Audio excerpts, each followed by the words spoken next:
Hello, hello, hello, everyone. Come on in, and welcome to the Thursday Night Live Deeper Dive at Unity of Sacramento's International Spiritual Center. My name is Reverend Eric Ovid Donaldson. I'm the Senior Associate Minister here at Unity of Sacramento. They call me the Dean. And here with me tonight is none other than one of my dearest friends, David Cook. Good to be with you, Rev. And it's good to be with you as well. All right. And like so many Sundays, you were with me this past Sunday as well. It was awesome. We had a great time. We sure did. Don't miss church. Don't miss church. That's a directive from the Dean and David. David and the Dean is David what and we the should Dean. call this, yes? So come on in, get situated, call a friend. What we do here at Thursday Night Live Deeper Dive is to go over some of the things that we talked about on Sunday, in case you missed it, or in case there were some things that we didn't get to say, we didn't get to share. Or if you have some questions about what was shared, what we learned, what we studied, what we realized during our Sunday service here at Unity of Sacramento. It's always a good time on Thursday night because we do go down the rabbit hole a little bit deeper. And, you know, when you are preaching and teaching on Sundays with a Sunday sermon, you may get 30 minutes. You may even go over a little bit and get 40 minutes, but it never seems to be enough.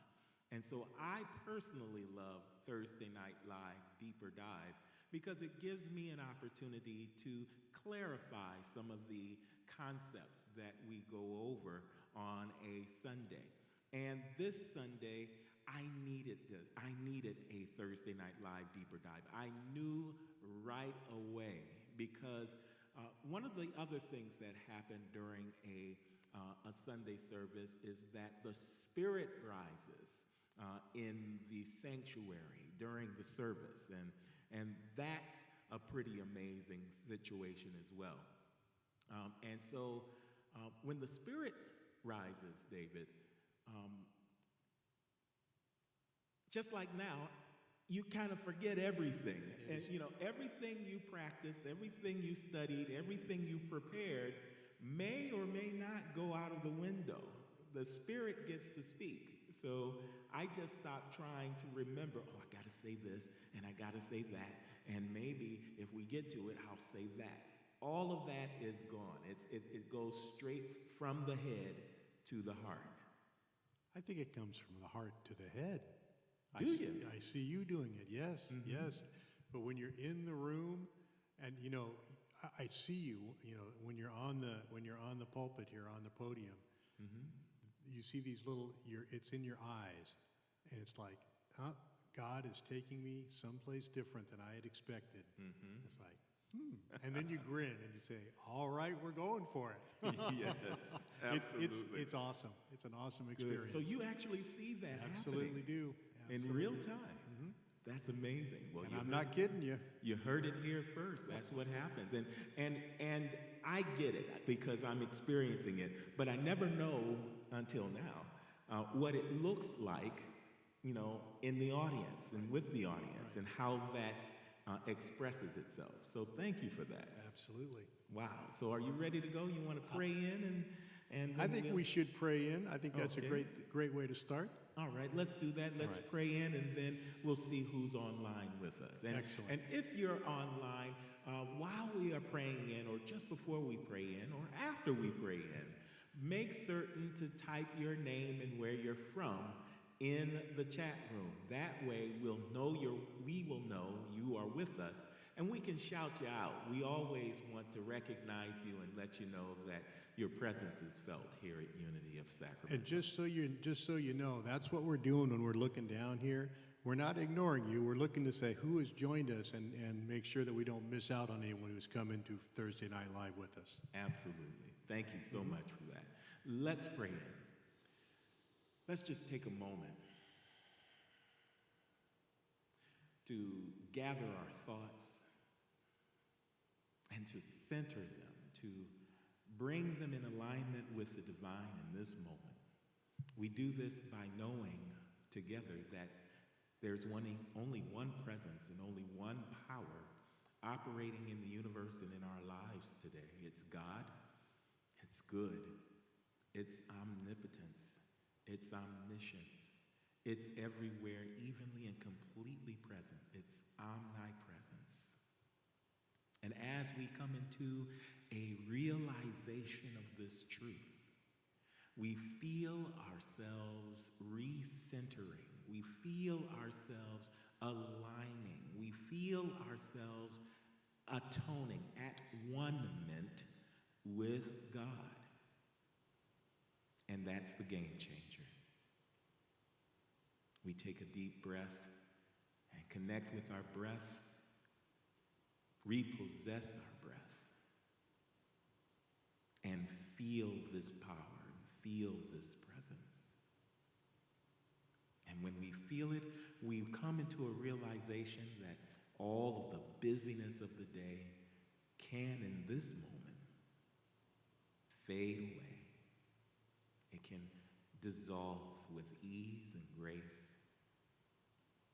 It can be put aside, if just for this moment, that we may be fully present and aware for this moment where we dive deeper, this moment where we raise consciousness, this moment where we're no longer separated in any way, shape, or form. Only one. And it's in this oneness that we bring forth and call forth the revelation, the inspiration, the aspiration to know the truth that may set us free.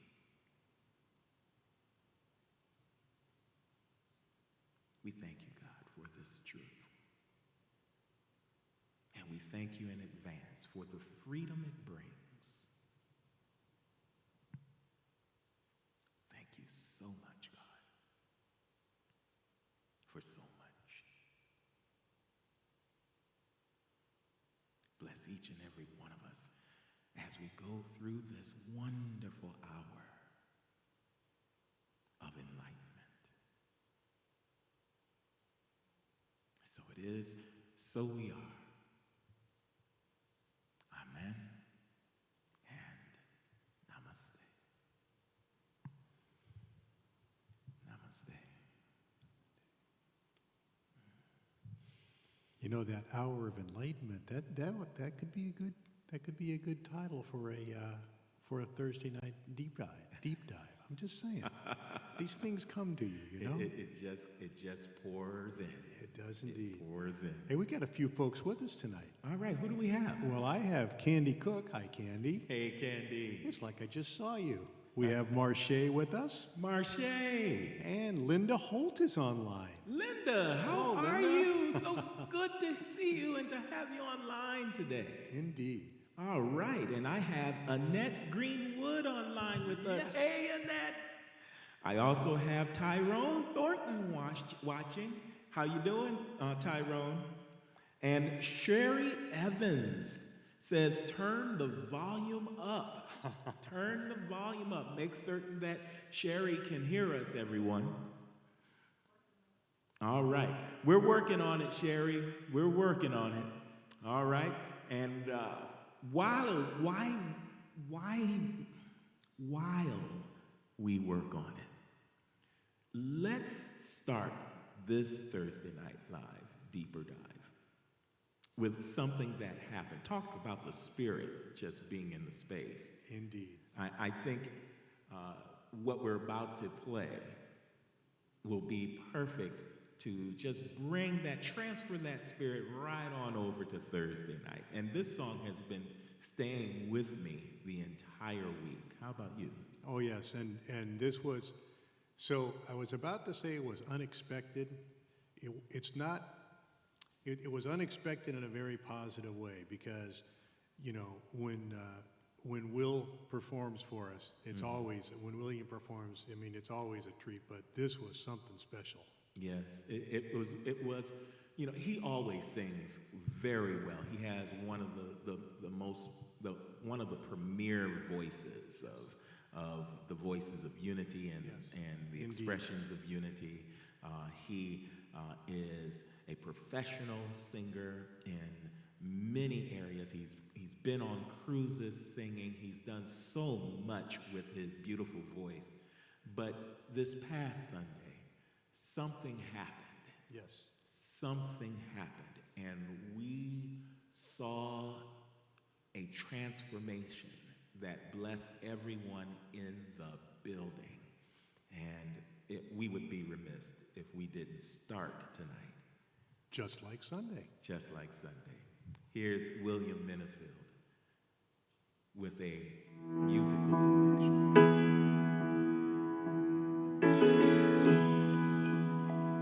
I love you, God, for your kindness never fails me. Through all my days, you have held me in your hand. From the moment that I wake up to the laying of my head, I will sing of the goodness of God. 'Cause all my life you have been faithful,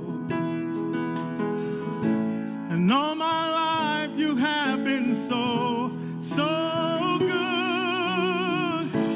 With every breath that I am able, I will sing of the goodness of God. I love your voice. You have led me through the fire in darkest night. You are close like no other. I know you as a father. I know you as a friend. I will live in the goodness of God. All my life you have been faithful, and all my life you have been so, so good. And every breath that I am able, I will sing of the goodness of God.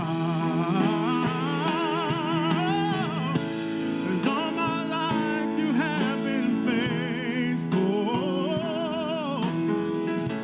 and all my life you have been so, so good. Every breath that I am able, I will sing of the goodness of God.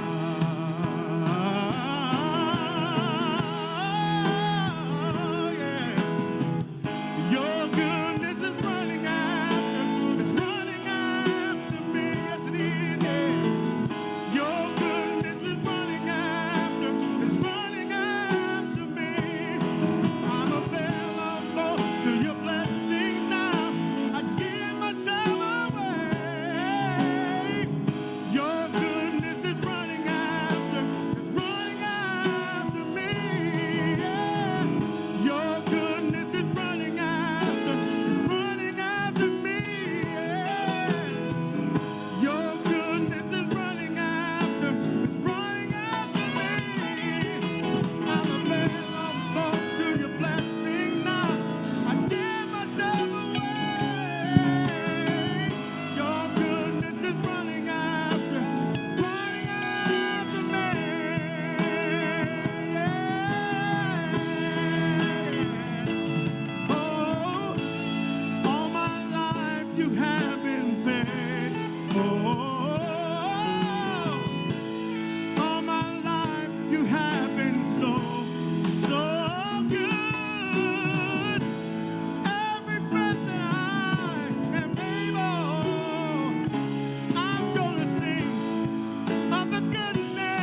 Thumbs up, hearts and thumbs, hearts and thumbs. Wasn't that amazing? Indeed.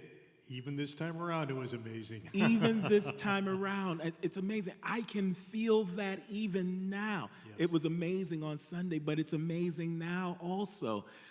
What was amazing for me, David, was you can tell the sincerity Yes. that he sung that with. It meant something to him. Yes. And by transference, I guess, it meant something to all of us. It just connected. And as he went through the song, you could see it. You could see him being just filled up and filled up. And if you watched the congregation while he was singing on Sunday, people were just, they were just, it was just that kind of energy, and that's how it is in the sanctuary. I know it's a little bit different on live stream, but you can still feel it. But man, what a performance! An incredible performance, heartfelt all the way. Yep. Thumbs up. Give William Minifield some hearts and thumbs in the chat room. He did an incredible song. And speaking of the chat room, let's see who we have here with us. Who do you have? Well, I now have Jonathan Jew as well, who has joined us. Thanks, Jonathan. All right. Good to see you, John. And we also have Melody McCoy with us. Melody, so glad to see you. Welcome, welcome. This is amazing. The people are coming out. Mother Dorothy is with us. Mama Dorothy, Caston. Thank you, Dorothy. It's so good to see you online with us. Oh, this is wonderful. This is wonderful. They're giving us much love, much love. And Sherry, hopefully you can hear us again. We try to make some adjustments with our sound here in our sanctuary. And so shortly after the song, there was more on Sunday? There was more. There was more. And of course, when I hear something so heartfelt, the way I feel things, I kind of had to compose myself. I had to get to, everything went out the window. So I spent 3 days and 3 nights preparing my sermon. Yep. And I couldn't even get to it until I did something that the Spirit was telling me and asking me to do. And this is often the case. I don't know if it's because I wear my heart on my sleeve or I'm just, my heart is just, on the outside of my skin, or whatever the case may be. But there was something that I asked all of us to do, including those who are on the live stream. And that just assured and verified the moment. It marked the moment. And that was important. We'll talk about why it was important on the other side of this highlight. Watch this.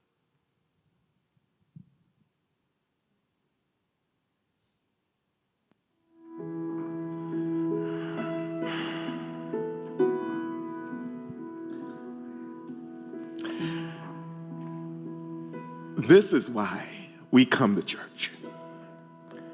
This is why we tune in. After a week of uncertainty, after a week of challenge, after a week of struggle, after a week of stress, isn't it refreshing to be reminded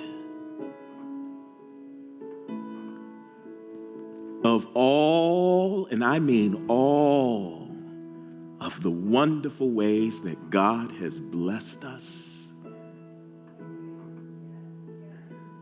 And to come to the conclusion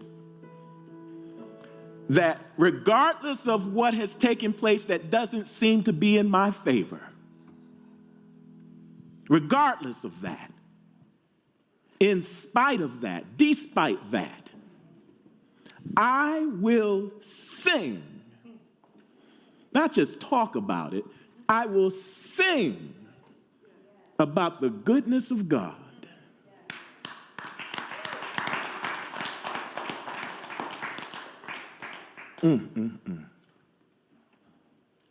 Because my heart carries the proof.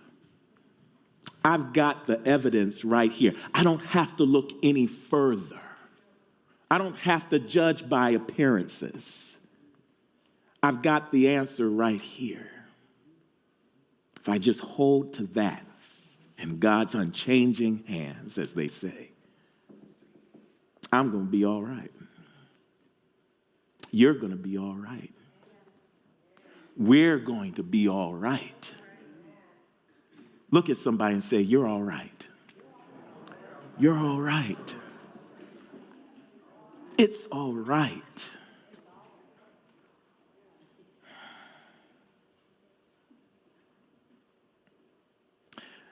It's the perfect song for this time of year. We're going into the Thanksgiving season. And I heard a lot of thanks being given in that song. And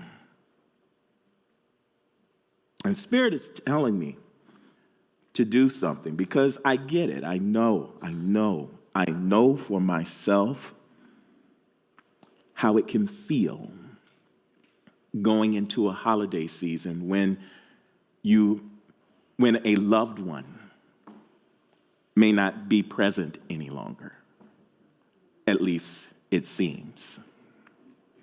When a loved one may have shuffled off the mortal coil and has transitioned into their new experience of life, just not here on this earth plane. And now we're going into a holiday season where they used to be at the table and they may not be there seemingly any longer. Physically is how I'm speaking about it, yes? And so Spirit is just telling me that it's okay. It's okay now. That we just reach out and touch someone close by. Just to assure them. We don't have to ask, are you the one, or are you the one, are you the one? We're all the ones. Would you do that for me right now? Would you just touch the hand or the arm of a person close to you? If you're watching this on live stream, if you're watching it with someone, would you just touch their shoulder, hold their hand? You never know who it is. We think we know. We really don't know. You may have just reassured someone who needed to feel that touch, to know that they are a part, that they belong, that we feel them, that we hear them.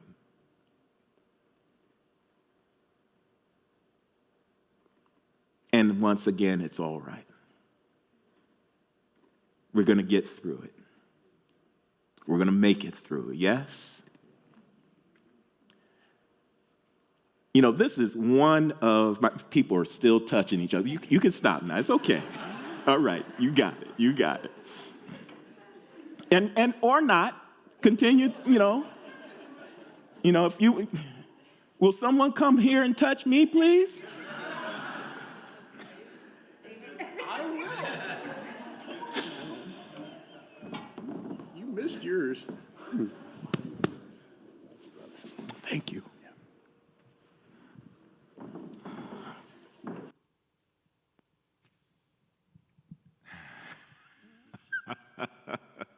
A little levity there.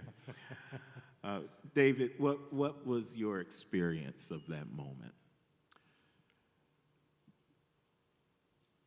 I think it's important. So I'm going to go back to Will's song and the goodness of God and the sense and the energy that was the spirit that was filling the room. But you took it farther than that, and it's the difference between knowing within me that everything's going to be okay and knowing in connection with another person that it's going to be okay for them too.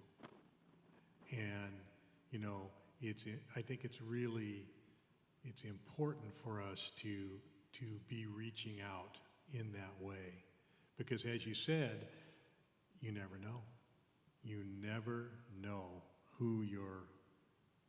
what the need is of the person. So you don't ask, you don't say, oh, do you need to be, no. I'm reaching out to you. And what I really appreciate is for you, and yeah, it was a little bit of levity, but it's okay to ask. Can someone touch me? Can someone reach out to me? It's just important to be self-aware in that way. So thanks. I appreciate it. And thank you for coming and reaching out to me after I asked. I was wondering if anybody was going to actually get up, and there's a lot that goes into that, but it was perfect. It was exactly what I needed to experience from a very personal note. And many of you know that a few years ago, back in 2018, my beloved wife, Valencia, made her transition. And so while I know the truth that there is only life, still her presence, and while her presence is still felt, I have conversations with Valencia. There is nothing that replaces the touch, the presence, the vibration that is Valencia. And so during the holidays, it can be challenging. And then I remember the goodness of God. Exactly. That brought into my life Ina, who understands fully where I am, and then she comes with family galore. Indeed. Yes, she does. So if I ever felt lonely or alone, no more. And nothing, when I tell you that that is the goodness of God, that this is no accident, that this seeming void, and I say seeming because, again, Valencia is right there. I think Valencia, if you knew Valencia, Valencia is the kind that would set something like this up. Those wonderful ancestors, yes? Yes. This could not be a happenstance. It could not be an accident. And it is proof positive for my life that there is a God, that there is this power and presence that has in mind my highest, my best and highest good, my greatest joy. And I cannot fathom that that's for me and only me. Yes. That's not the kind of God I serve. And so I know that through each of us, we get the gift of being with one another in such profound ways that we can't imagine how important it could be, or that moment may have been for someone that was in the room, or many ones in the room. Yes. And that's what I was seeing from my perspective. I had the bird's eye point of view, as it were. And I made fun of it. I mean, I wanted to go on with my lesson sermon, but everybody was still in that moment. Yes. And they were like, unless I said something, they weren't letting go. And I hope that that was something that those who were on the live stream experienced as well. And here's what I really want you to know. That experience is available to you. It is available to you whenever you need it. And maybe that's the lesson that you brought into awareness for the deeper dive. Just ask. Yes. Just ask. Just ask. It's there. And for those of us who are okay, be a force for good and do some reaching out to those that may need it during this holiday season. All right? And so I had not even started my sermon yet. And all of that happened, and then the sermon happened, and it was good. And I'm thank you. I'm Yes. glad that you felt that way. I felt it. It felt good to me. Yes. Because I got an opportunity to share some of my fondest memories of Thanksgiving in the context of our lesson sermon, which was about renunciation. It was entitled Relax, Renounce, and Release. And today, after this highlight, we'll go into some of the principles and some of the methods and techniques that I was putting down on Sunday. But we'll also really have an opportunity to practice relaxing, renouncing, and releasing today. That's going to be our deeper dive for today. Sounds good? Let's do it. All right. You heard him. Roll the tape.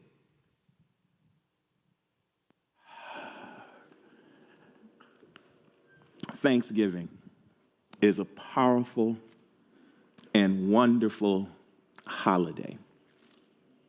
And the next day became unofficially the holiday that no one talks about. What do you think I'm talking about? Someone said Black Friday, but another person said the unofficial holiday of overeating. Very, very close. I call it the Great Renunciation, also known as Elimination Day. The problem with that is that it comes at a moment of guilt, regret, and shame. Our altars move from one part of the household to another. And in some extreme cases, people find themselves praying to the porcelain god. Because why? Because we ate too much. This is the day that we make a powerful, if not painful, distinction between eating to restore and renew the body temple as opposed to overeating to satisfy our appetites. And when we think about it, it seems so antithetical to what Thanksgiving is really about. Why did we just do that? Why did we just satisfy, why did we just try to satisfy our appetites by overeating? Why didn't we just enjoy the moment with everyone, and when we were full, continue to enjoy the moment with everyone, but not feel that we have to stuff ourselves? There's a popular antacid that used to have a commercial years ago. I know I'm dating myself, but that's okay. I'm in memory lane today. And it captures the essence of this uncelebrated holiday that we know now as the Great Renunciation or Elimination Day. And when you get a chance, I want you to go and Google the phrase, "I can't believe I ate the whole thing." Anybody remember that? You see, this is how people normally do the practice of renunciation as an afterthought. And the most common renunciation statements are, "I shouldn't have eaten so much,"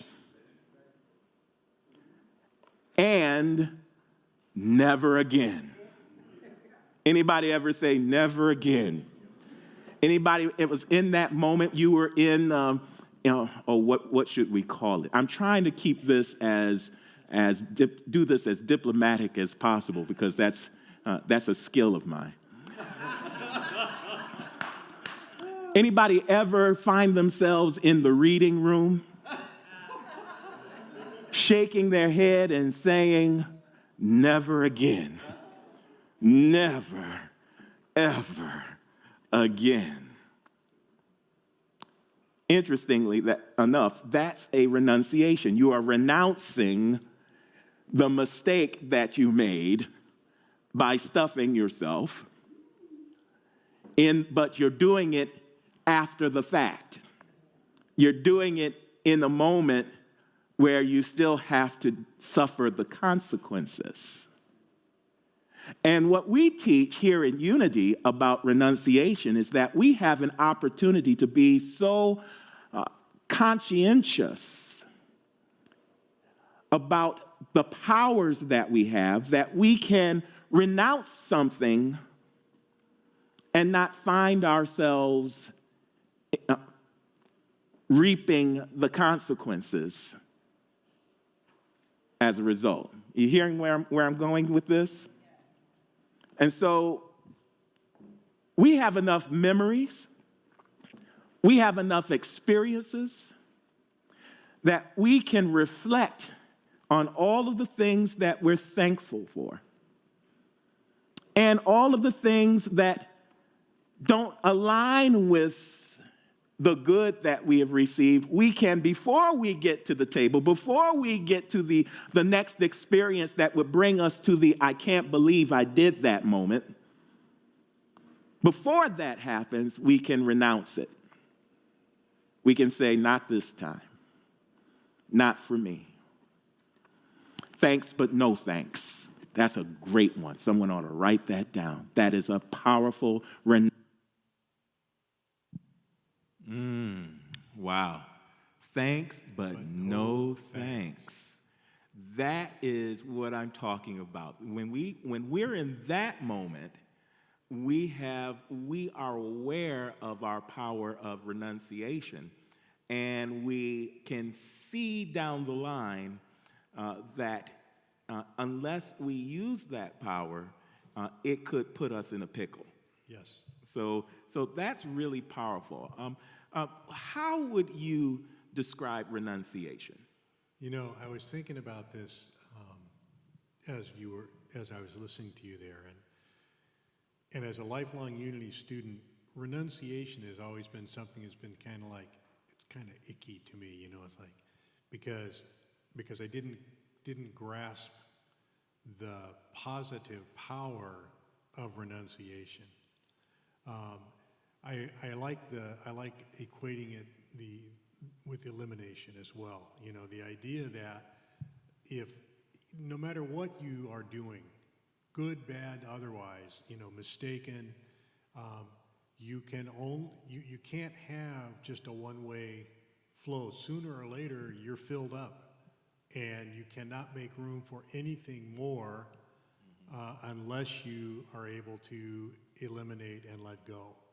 And so, for me, I continue to learn that renunciation it's a part of a process, right? And so And so the process, if you try to stop it, that's a problem. Never let anything go.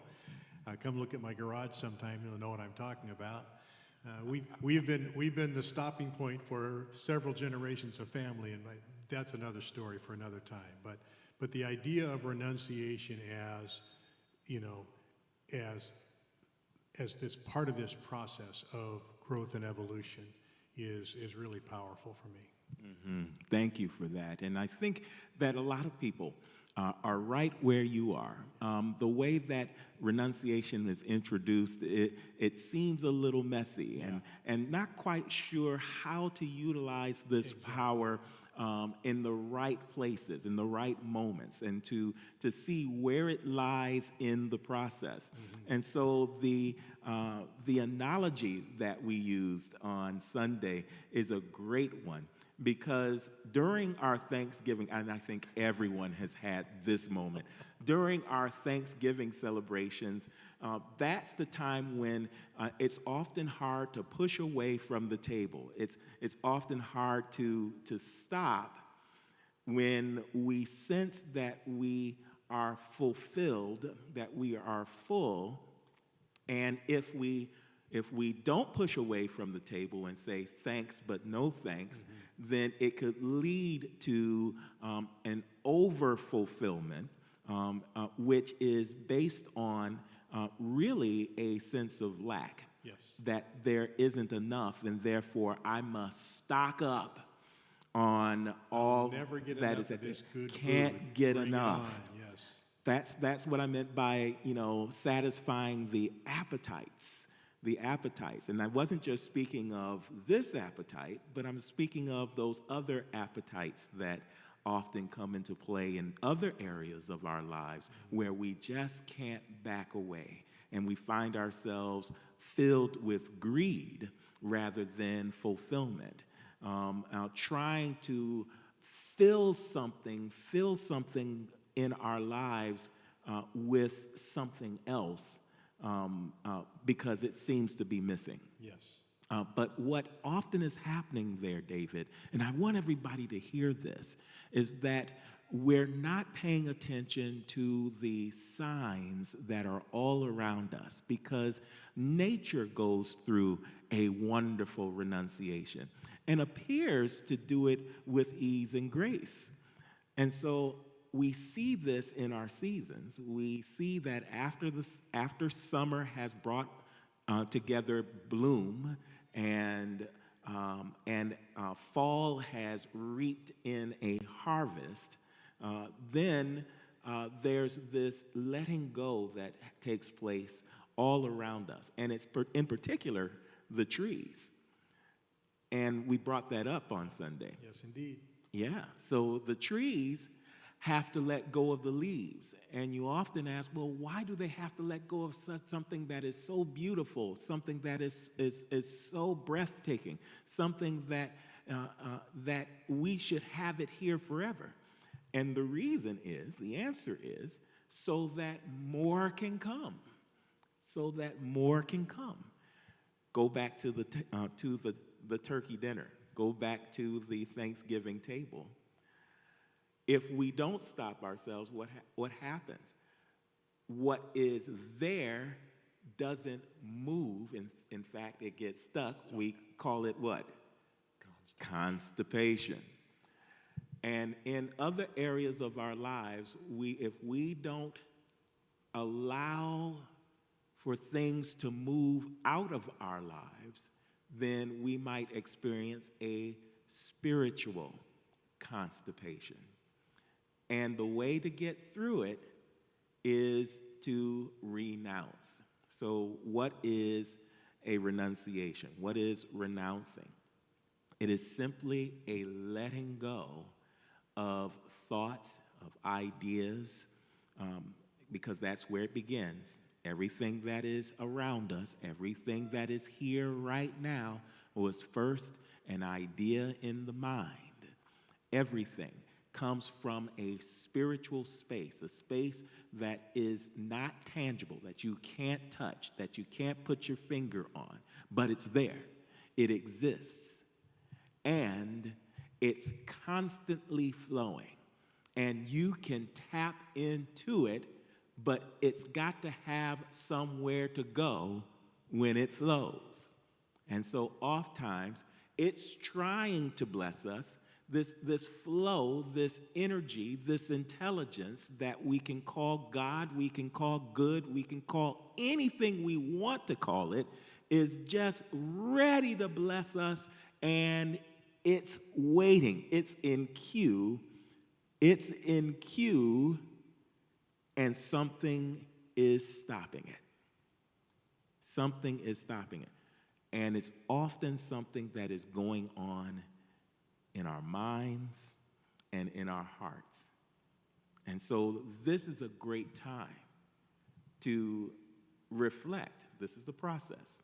This is a great time to reflect on what might be stopping us, what might I've held on to for too long, what is it that I'm holding on to and not pushing away, not letting go of, not what's on this table that I have set in my life. This is the table of Eric Donaldson, that the table that I have set that I am not letting go of, that I am not pushing away from, that is no longer serving me. And that could be a myriad of things, anything. I just talked with someone who was here on Sunday, and I think 2 days later, they text me to say that I just let go of a lot of clothes that were in my closet Yes. because, first of all, they didn't fit me anyway. Marche, you're laughing. And then, and I'm right there. I'm right there. My body has changed somewhat over the last couple of years. And yet I have clothes that clearly, I no longer have use of. Okay, I'm putting myself in there because this may be happening to you, but I like you. I won't put you on the spot like that. I will talk about me at the moment. And so, what is stopping me from embracing me and getting new clothes that fit better and getting into a new process of exercise and health work that will help me to shape and mold my body temple to the way that I would enjoy it? Oftentimes, it's me, watch this now, in my mind, in the past, holding on to clothes that I don't even like anymore, that aren't even in fashion anymore, but in my mind, I like the way that I fit those clothes back in the day. Now, what do I have to push away? I have to push away the past. Yes. That's what I put on the table. And that part of my past is not serving me right now because I can't move on to say, okay, I need to get something new. I need a body makeover. But I can't bring it in. It's in queue. Why do I know it's in queue? Because I got the idea. Now it's time for me to get the idea into reality, but I haven't done the work of renouncing, letting go with ease and grace the things that no longer serve. You know, and the thing that goes along with this is, so yes, you have these clothes here, and yes, you have this idea, and you know that something needs to change. But as long as those clothes are there, filling up that space in your closet, there's no space for new clothes. Mm-hmm. There's the constipation. So you have to consciously decide, I'm making space for something new. Yes. Yes. Making space for something new. I am making space for something new. type that in the chat room. I am making space for something new. And that's what renunciation and elimination is all about. That's what the trees are doing. I made a statement that trees don't go on a limb and try to catch The falling leaves. the falling leaf. They let that leaf go. It's all cracked up. It's turning and changing colors. It's not nearly what it was back in the summer. And so it knows, hey, I'm going to let this thing go. And in due season, something new and great and green and wonderful and something filled with vitality and vibrance will come along and bless me again. Why? Because I made room for it. That happens with every tree that we see out there. And here's the other piece. Sometimes it looks a little messy. You know, winter trees aren't the most attractive tree that we see. We love trees that are filled with leaves and blossoming and all of that. And the bare tree doesn't tend to get caught in a lot of pictures. Let's put it that way.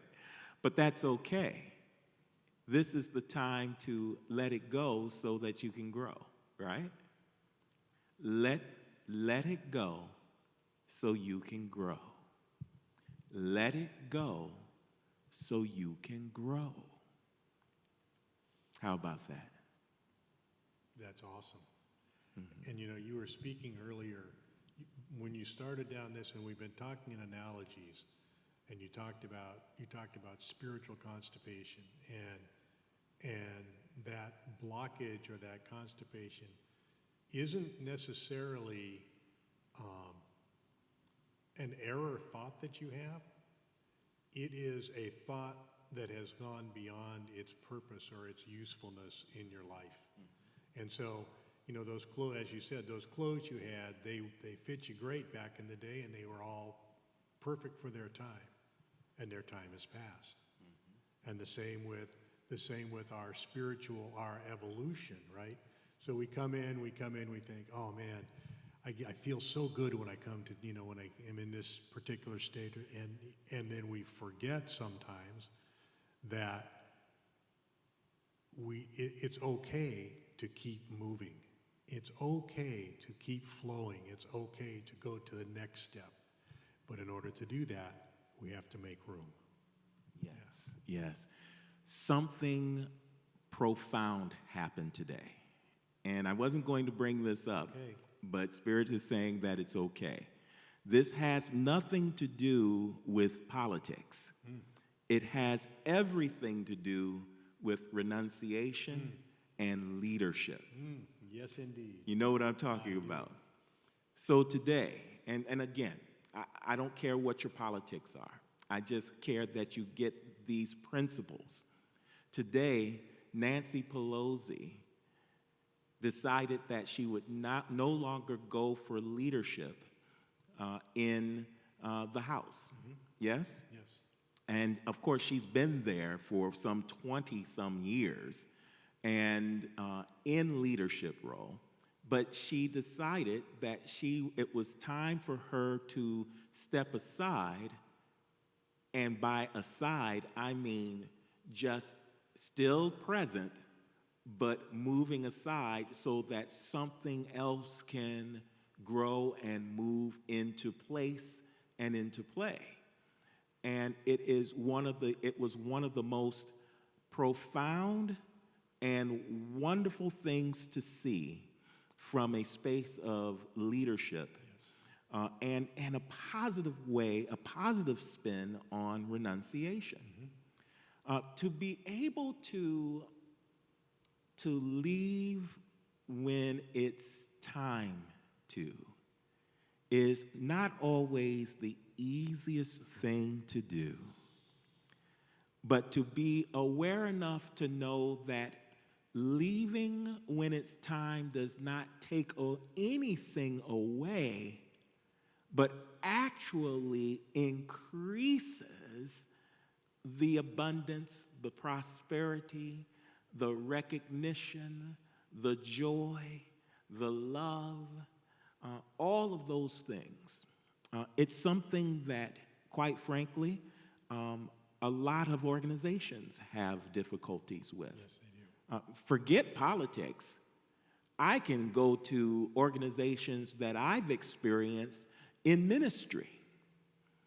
And I can go to from one place to the next where there was not this understanding of seasons, of process, of renunciation, of growth, of evolution, all of those buzzwords that we're speaking of. And so that's another great example of the power, the gift of renunciation. So I'm going to expand on our definition of renunciation. Okay. That it's more than just, it is, but it's more than just the letting go of thoughts that are no longer of service or of purpose to you. It is also the understanding of the reason one lets some things go for the greater good. For the greater good. It is not a sacrifice. It is not a sacrifice. It is more of an understanding of oneness with the process. What do you think about that, David? I think that's what I was referring to early on when I said, especially as a young person, hearing the term renunciation, it was kind of like, I don't like that word. But when you put it in the context of the process and understand the wholeness of that process, then it's not just willy-nilly, oh, I think I'll renunciate today, right? And it's not like that. It's having this deep understanding of the importance of, continually, as you said, reflecting, assessing, discerning, knowing when it's time for something to move on. And I'll use myself as an example. Sometimes I'm kind of slow. I might know it, but it takes me a while to get around to, okay, this is what's really happening here. It's time for this to move on. It's time for this to change. It's time for something new. Something new will come, but I have to I have to give it the space to come into fruition. Yes, Yeah. absolutely. And so there is a way in which we can do this. And again, it rolls right in alignment with our analogy of, Yeah. Yes, of food during this Thanksgiving time, this time of Thanksgiving. And by the way, this analogy is not just an analogy. It really is, there's an underlying principle to it. It's foundational. Why? Because we're talking about Thanksgiving. In all things give thanks. Even in the letting go of the, should I say old, and the receiving of the new. In all things give thanks. And so in eating, just notice one day when you sit down at the table and you say your blessings, you bless the food, and you begin to eat, notice what you do. The first thing you do, number one, is you ingest. You take things in.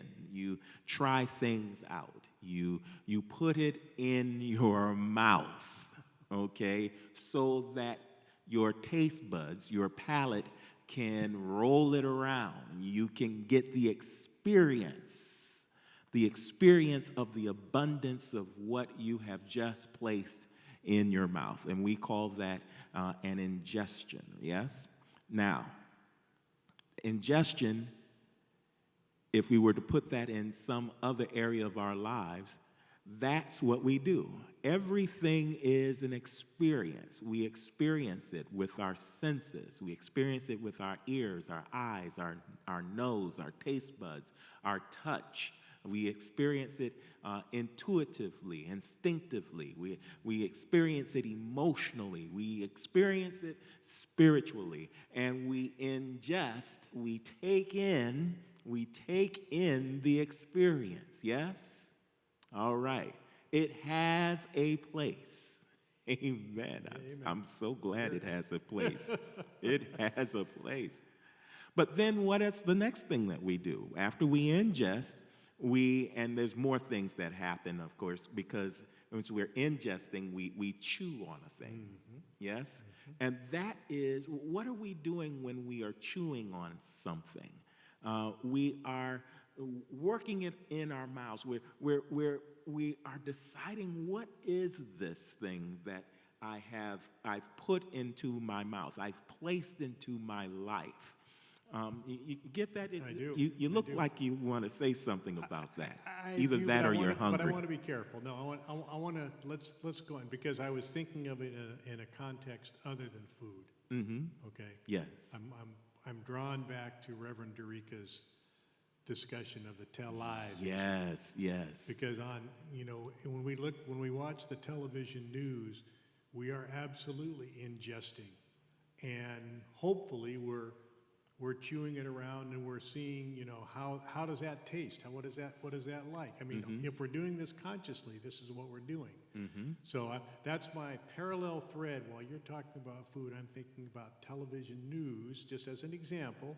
Could be anything. I mean, every experience we have, we're taking things in constantly and kind of testing them, right? Yes. How does this taste? How does this feel? Does this make sense to me, what I'm hearing and yes. seeing, right? Yes. Right. Yes. And that sets up the next phase. Yes. Which is digesting. So you have ingesting, then you have digesting. And here's the good news. You don't have to swallow everything to digest it. When you chew on a thing, you are digesting it right there in your mouth, right before you take it all in. So you don't have to go through the entire process to eliminate something that does not serve you. If there's something that you are tasting, something that you are experiencing, something that is not jiving with where you are, with what your purpose for taking it in is, then guess what? You can spit it out. That's a renunciation. Yes. That's what renunciation is. Yes. It is the letting go of. And you can go, that doesn't taste good, and spit it out. Go back to the news. How often do we ingest something and swallow it? Yes. And it gives us indigestion. When we should take it in, and we can decide right there. So this is what you were saying on Sunday. Renunciation doesn't have to wait until late in the process. You can do it whenever you become aware that this is not serving you. Yes. Thanks, but no thanks. So when you're sitting down in front of the television and you're hearing things that are coming to you as news, you get the opportunity to determine whether you will swallow it or accept it and digest it more fully, or to spit it out and say thanks, but no thanks. Notice, we're saying thanks and no thanks because all of this can be done in love and grace, yes. with ease and grace. You don't have to get upset about it. you can make that choice. And you can say, this is not for me. And you can walk away from that table. What other areas of life have you been swallowing it when you should have been just spitting it out right on the onset of the taste that it left in your mouth and saying to it, thanks, but no thanks? I'll let you answer that question. So, David, Yes. we have ingestion, we have digestion, and we recognize that it doesn't have to be swallowed in order for there to be a digestive process. But if you are to swallow it, it should be because you like what you are ingesting. So there's a decision that is being made. Yes. A discernment is what you called it. And when you decide, the first discernment is, am I going to let this go, or am I going to take it all in? When you take it all in, it should be for the purpose of assimilation. And that's the third phase. So you have ingestion, digestion, assimilation, and let's talk a little bit about that. So you took it in. Yep. It was good to you. It's in your tummy. And now it's being broken down even further so that the nutrients of the thing that you're taking in, that you have ingested and now are in the process of digesting, can be assimilated. It can be taken to other parts, other areas of your beingness. Does that make sense? Yeah. So I think of it that the assimilation is, you've taken something and you took in, the turkey, and the turkey has nutrients in it. It goes into your body. There's a digestive process where your body acts on it through chemicals and enzymes and so forth. And it does that so that it can then transform this, what was a piece of turkey, into the nutrition that needs to go into your bloodstream, needs to go into your muscles, needs to go into the feeding of your body. Yes. Now watch this. Okay, here we go. Are you ready? I hope. Are you ready for this? Put this in the chat room. You are what you eat. Oh, yes. Ooh, you are what you eat. And so if you're ingesting and digesting and now assimilating it, that thing, that thought, that idea, that experience, you are saying that this is what I want more of. This is who I am becoming. This is what I'm incorporating in what I see as myself. Not just in eating, but also in other areas of my life and being. Now, assimilation is powerful. Yes. Assimilation allows you to grow or decay in many areas because there may be some things that we are ingesting and digesting that's actually toxic. And certainly if it stays too long in our gut, then it's devoid of the nutrient, and it becomes something else, which is the reason why we must have the fourth phase, which is elimination. Assimilation takes what is good for that, some experiences, some things that we ingest, some things that we take in may not have been a good experience on the surface. Right. But the experience overall holds a lesson that is good to hold on to, and we assimilate the lesson Yes. and get the blessing from the lesson. Say, I get blessings from my lessons. It doesn't exactly rhyme, but you know what I'm talking about. I get blessings from my lessons. Yes? I get blessings from my lessons. And it can still bless me even if the experience wasn't a good one. That's maybe that never again renunciation that we experience. Yep.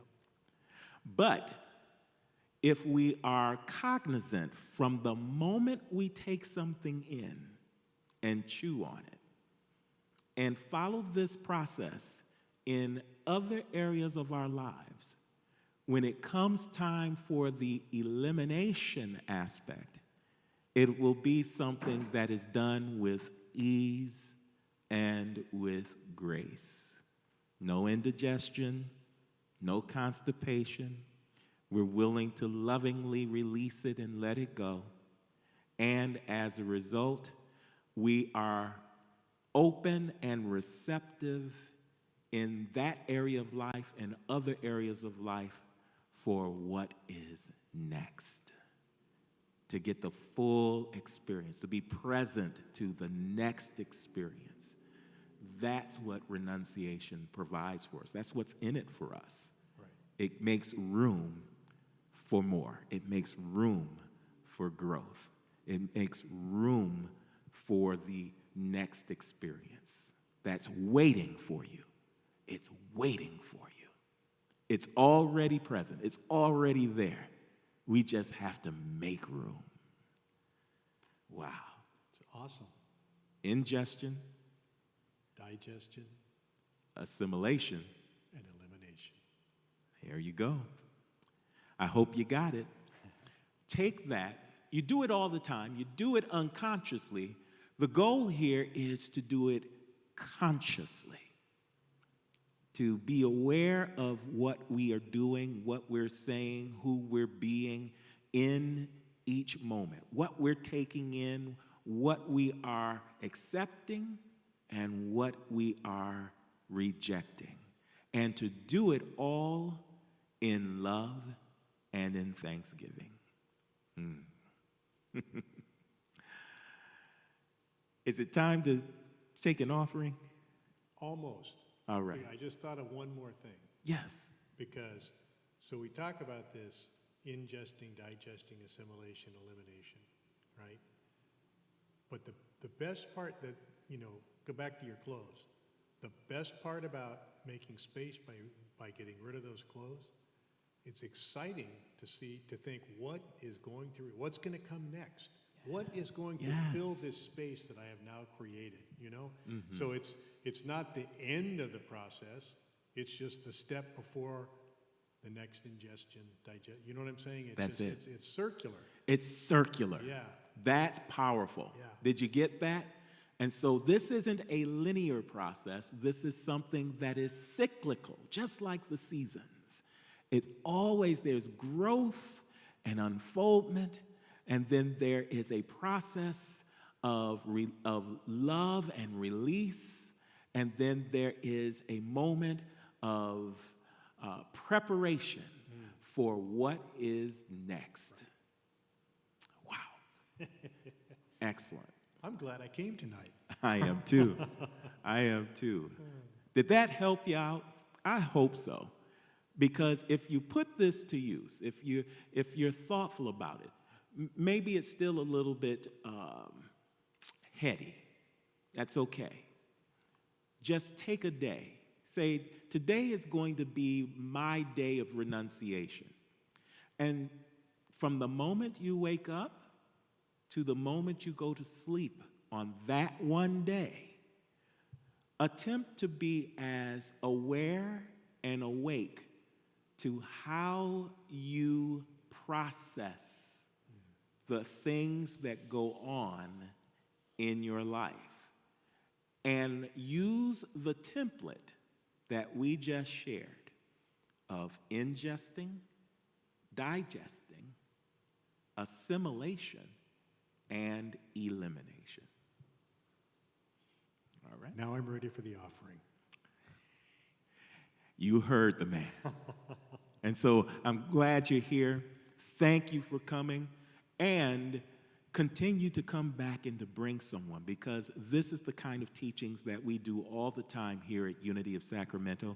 And there are people all around the world that is looking for something just like this. What you give to this ministry allows us to send this message around the world at an accelerated rate, and to send it with regularity and consistency and in excellence. And so if that's something that you want to support, if you can get with that, then we want to get with you. And like me, I would love for you to give to this ministry with cheerful generosity. If you can do that with us, then let me show you the many ways that you can give.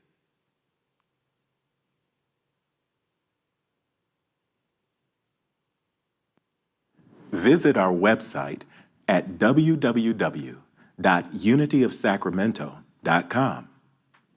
Right there at the top of the front page, you will see a donation button. Click there to visit our safe and secure push pay portal. Another easy way to give is through our Unity of Sacramento app. Download the app on your smartphone or tablet, and on the front page, look toward the bottom of the page for your giving heart, which will also take you to our push pay portal. You can also write us. Send your letters to Unity of Sacramento, 9249 Folsom Boulevard, Sacramento, California, 95826. So many people are shopping online, and if that's what you like to do, then support us through Amazon Smile. Visit smile.amazon.com and designate Unity of Sacramento as your charity of choice. You will automatically be making a contribution to our beloved community. And of course, you can always make your donation by using Venmo or Cash App, as seen on your screen. And so take this time, take this moment to select the way that you want to give, maybe one way or all of the ways that we have to give. And know that we bless you, beloved. Beloved, we are blessing you right now for what you are giving to this wonderful ministry that's allowing us to be forces of good in the world, a world where that is filled with peace and prosperity and unconditional love for all, a world that is filled with people who are growing and unfolding rather than struggling and stressing. And so we bless you right now for what you are giving to this ministry and this beloved community. We bless you by saying that divine love in and through you blesses and multiplies all that you are, all that you have, all that you give, and all that you receive. Praise God. Amen. And before we go, we want to give you a gift, because we're so grateful that you have tuned in tonight and have stuck with us all the way. Yes. All the way. We know we went a little bit over today, but that's perhaps something that we have to renounce, so that we'll do some renouncing work on that, okay? So that we don't go overboard. We'll push away from this table. First of all, we're thankful that you stuck with us, and I have something that I want to give you. If you are interested in getting a list of renouncing denials and affirmations, then just put your email address in the chat room. That's all you have to do. We'll make certain that you get it, and there are some powerful ones. This is a list that comes from one of my colleagues in the ministry. Her name is Reverend Cynthia Crooks. She is from Kingston, Jamaica, and she made it her ministry to do denials and affirmations on all sorts of topics.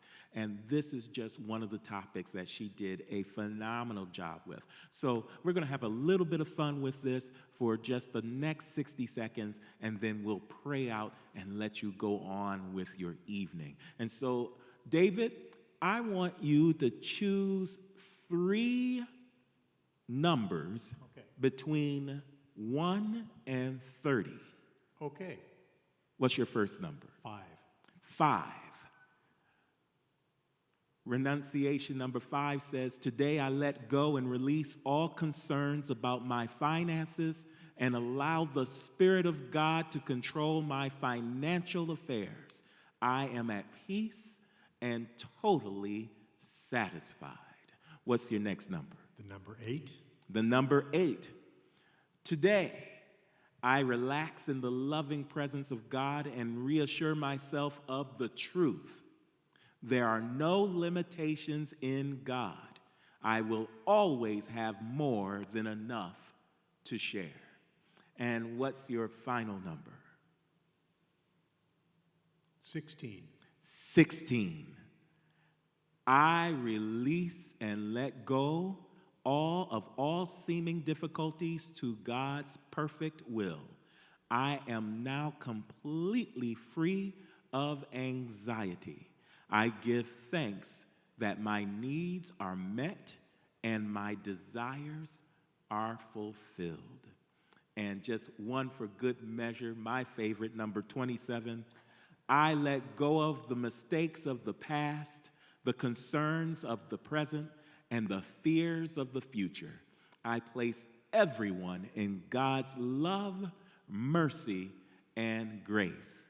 Again, if you want this complete list, just put your email in our chat room, or you can ask for it by emailing us at office@unityofsacramento.com. And until we meet again, know that the light of God surrounds you, the love of God enfolds you, the power of God protects you, and the presence of God watches over you. Wherever you are, God is, and all is well. Until next time, bye for now.